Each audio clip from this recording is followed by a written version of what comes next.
It's just a lot of pressure on us. Everyone has to look a certain way. One small thing, it affects you so much. Like someone would just be like, why does your hair look like that? See random accounts posting grim stuff. I've seen videos of people like getting shot. I've been sent inappropriate pictures of male genitals since year 8, I think.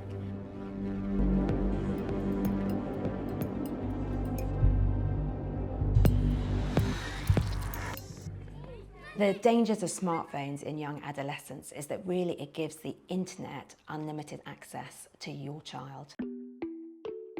Children can search up almost anything online. They can access online gaming with access to strangers. You also have to think about the social media apps, which are now really being shown to impact the well-being and mental health of young children, as well as being really, really addictive. I've had a smartphone since I was 9. I had Snapchat straight away. I started using it just to talk to friends, keep up with friends.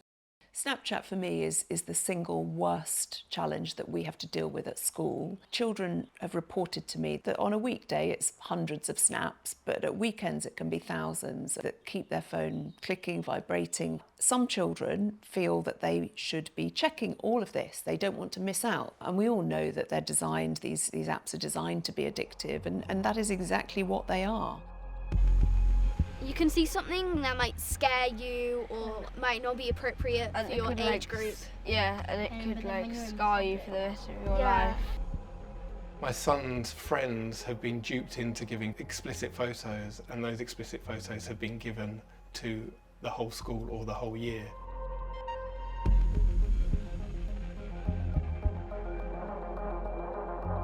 Young people are being bombarded by often some really horrible messages day and night, and it's affecting their well-being.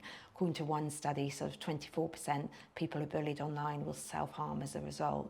The children's understanding of what they've said, they just don't have that comprehension that you've said it on WhatsApp or you've said something on Snapchat and that's it. It's there. Someone screenshot it. It's there forever. I constantly say to children, how would you feel if the person who you've made those comments about were sat in their bedroom receiving them and then decided, frankly, to take their life? And it happens. So you cannot underestimate the impact that your words have.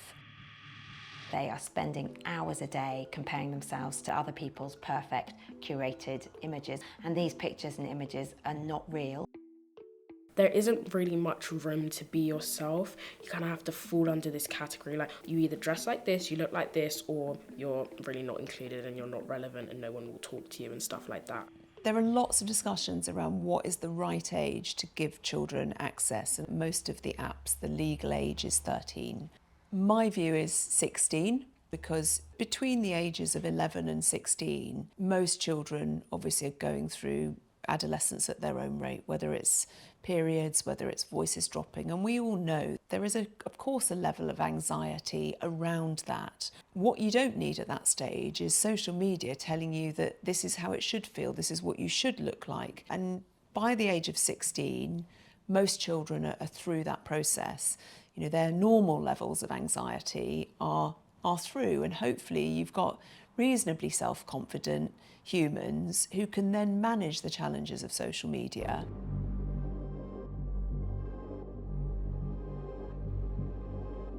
We're seeing changes in the neuronal pathways in the brain for the way adolescents' brains develops because of the dopamine reward pathways, which are really, really addictive. Tech companies have created likes, push notifications, followers, and all sorts of rewards on social media. So if you imagine when you go to pick up your phone, you don't know if you're going to have likes or new followers on social media, that creates a spike of dopamine. Now, the more you check social media, you create a really powerful feedback pathway.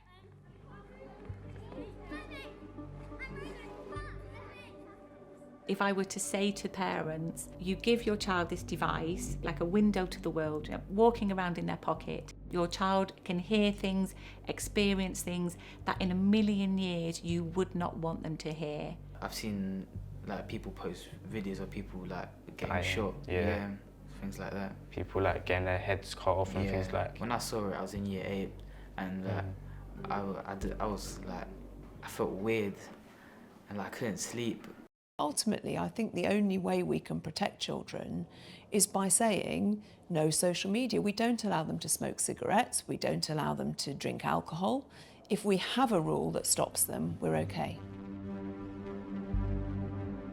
Internet pornography is one click away for all young people with access to the internet, and it is having a profound impact on their body image and also their view of healthy sexual relationships. It's intensely graphic, it is very misogynistic, and it is often violent. We know that most young people access pornography by the age of 12. We're seeing a huge increase in sexual violence against women with choking and slapping, and they're watching this and then they're acting it out in later relationships.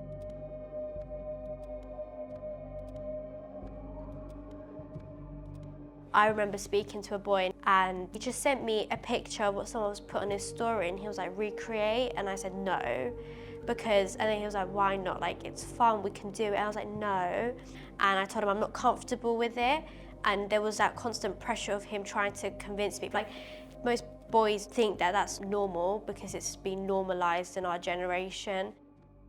I would really like the government to take a more proactive approach.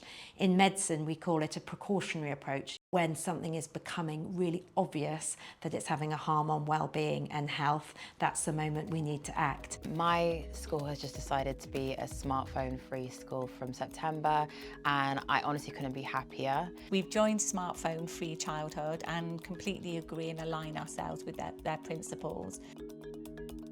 There's a lovely quote from C.S. Lewis that says you can't go back and change the beginning, but you can start where you are and you can change the ending.